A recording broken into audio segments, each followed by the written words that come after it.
Thank you, Mr. Speaker.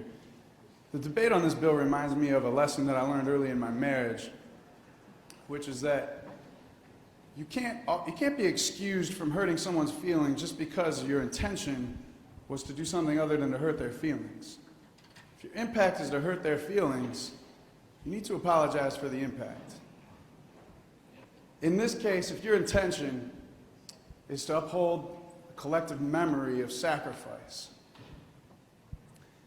you have to recognize that part of the impact is reminding people who are descendants of slaves that they are still struggling for true freedom today. If your intention is to uphold a monument that is a symbol of values, because that's part of what monuments do, and you don't want to let go of that part of our collective history, you have to recognize that those monuments are currently being used as rallying points for peoples whose values are the most abhorrent forms of racism that we see in society today.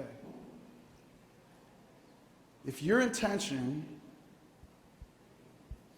is to calm a debate that is raging by passing this bill, then you may want to recognize that the impact of this bill will actually fan those flames.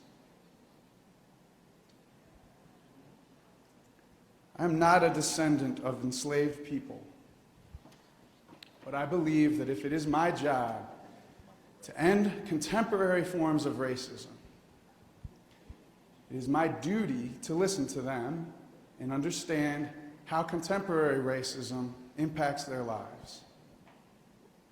And I would suggest to this body that if you are someone who has the intention of ending racism and not being racist, then you may want to consider the impact of pushing this bill through without accepting any amendments, without engaging the descendants of enslaved people in this chamber to ask them, how can we both hold on to our history and end racism today?